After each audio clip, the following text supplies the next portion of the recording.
हिंदू संस्कृतीतील 3.5 मुहूर्तांपैकी एक असलेला दसरा हा अवघ्या 14 दिवसांवर येऊन ठेपलेला आहे। दसरा म्हटलं की आपल्याला शिवसेना प्रमुखांच्या हिंदुत्वाच्या विचारांचं सोनं लुटणारं शिवतीर्थ किंवा ते लुटायला संधी देणारं शिवतीर्थ अशी शिवाजी पार्कची ओळख असल्याचं आपल्या अनेक वर्षाच्या जडणघडणीमुळे संस्कारांमुळे आपल्या लक्षात येतं।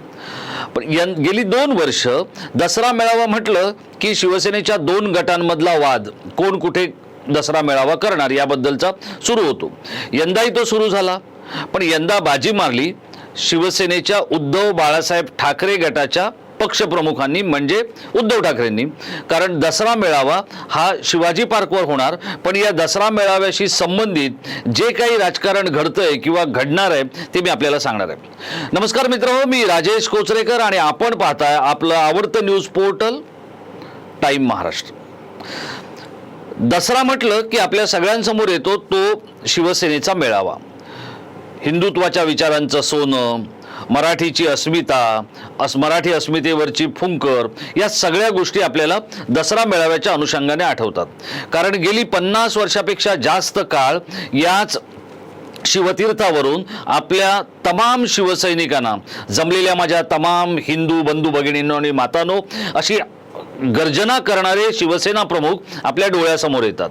आता शिवसेना प्रमुखांच्या पश्चात त्यांच्या या विचारांचा वारसा कोण चालवणार?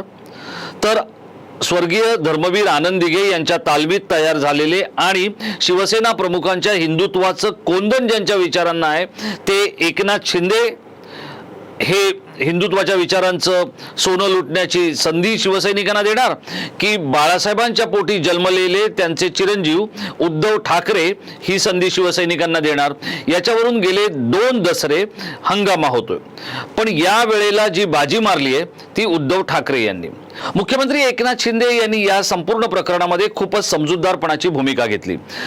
महानगरपालिकेकडे केलेला जो अर्ज होता या शिवाजी पार्कसाठीचा तो त्यांनी मागे घेण्याच्या सूचना फोनवरून या भागातले आमदार जे आहेत, शिवाजी पार्क भागातले सदा सरवणकर जे आता शिंदेंबरोबर आहेत, त्यांना दिल्या आणि त्यांनी फोन करून सांगितलं की आपल्याला वाद करायचा नाहीये आणि हा अर्ज जो आहे तो तुम्ही मागे घ्या।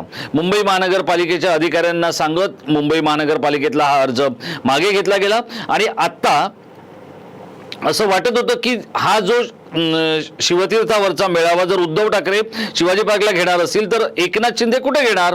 तो बीकेसी मध्ये घेणार, पण बीकेसी मध्ये बुलेट ट्रेनचं काम सुरू आहे आणि त्यामुळे इथलं ट्रॅफिक, इथे असलेली गर्दी किंवा इथे होणारी वाहतुकीची कोंडी याच्यामुळे आझाद मैदान आणि क्रॉस मैदान अशी 2 मैदानं एकनाथ शिंदे यांच्या कडून बुक करण्यात आलेली आहेत, आरक्षित करण्यात आलेली आहेत। पण हे जे सगळे प्रवक्ते वगैरे हे जे काही एकनाथ शिंदेंकडे असलेली जी पोपटपंची मंडळी आहेत त्यांना थेट मुंबईची माहिती नसतानाही कोणी त्याला क्रांती मैदान म्हणतंय, तर कोणी त्याला क्रॉस मैदान म्हणतंय, कोणी ओव्हल म्हणतंय, कोणी आझाद मैदान म्हणतंय।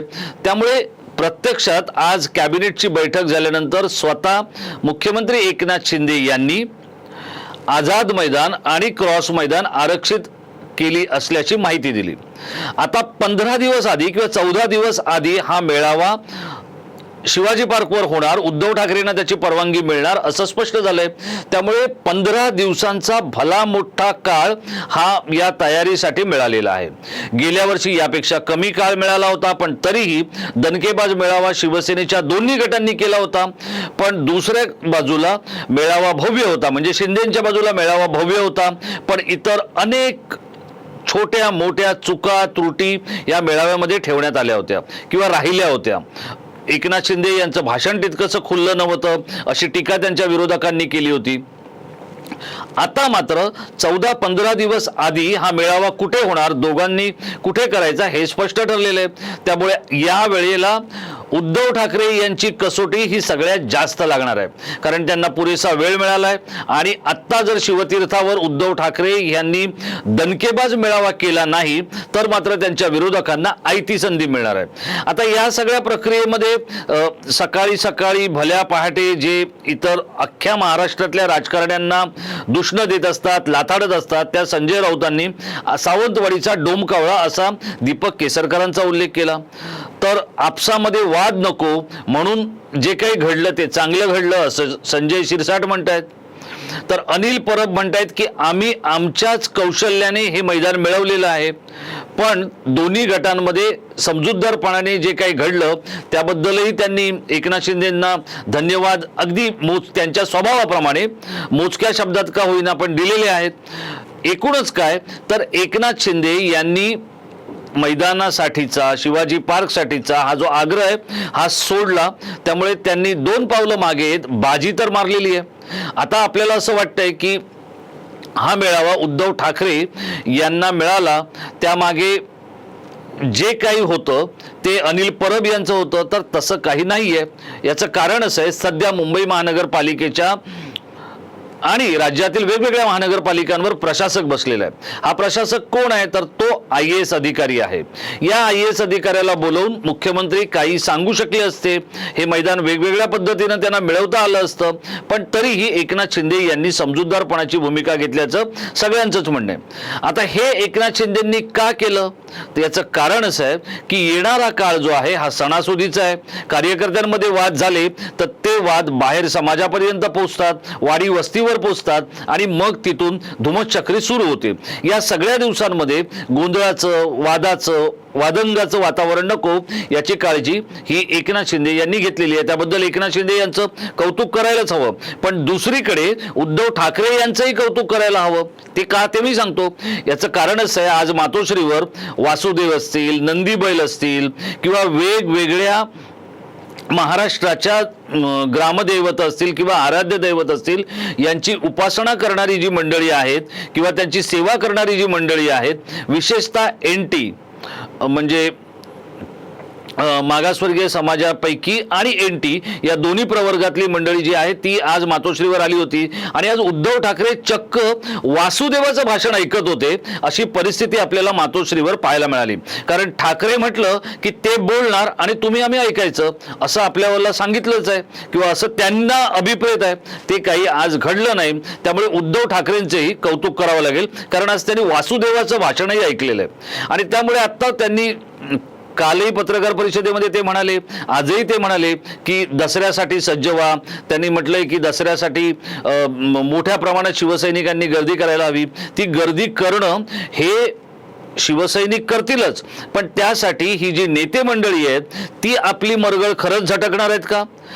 आज जो कौल म्हणा किंवा आज जे 2 पावलं मागे येणं म्हणा जे एकनाथ शिंदेंनी केलेलं आहे त्याला शिवसेनेतला जो उद्धव ठाकरे यांचा गट आहे तो किती प्रतिसाद देणार आहे हे देखील बघायला हवं.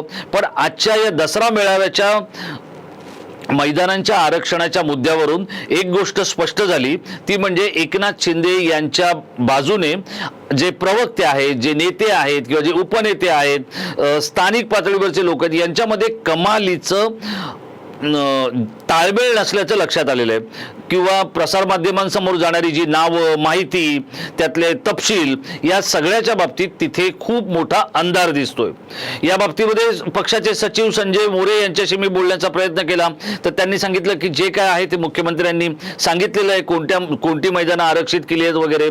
त्यामुळे आता तो काही विषय राहिलेला नाहीये आणि ही जी समजूतदारपणाची भूमिका आहे याचं सगळीकडूनच स्वागत व्हायला हवं असं संजय मोरेंचं म्हणणं आहे आणि ते खरंही आहे.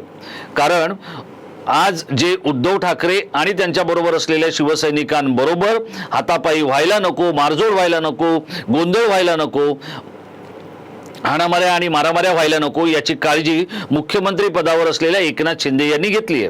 पण आता याच्या पुढची जबाबदारी ही दोन्ही बाजूंनी वाढलेली आहे की दोन्ही मेळावे तितकेच दणकेबाज झाले नाहीत तर दुसऱ्या बाजूच्या विरोधकांना ही आयती संधी मिळणार आहे.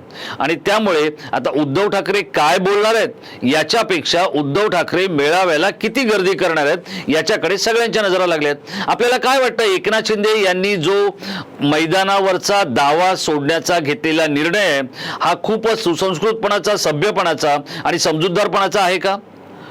उद्धव ठाकरे यांच्या समोर मेळावा घेताना बॅकफूटवर गेलेल्या एकनाथ शिंदे यांना आपल्या यशाबद्दल खात्री नव्हती म्हणून ते बॅकफूटवर गेले का?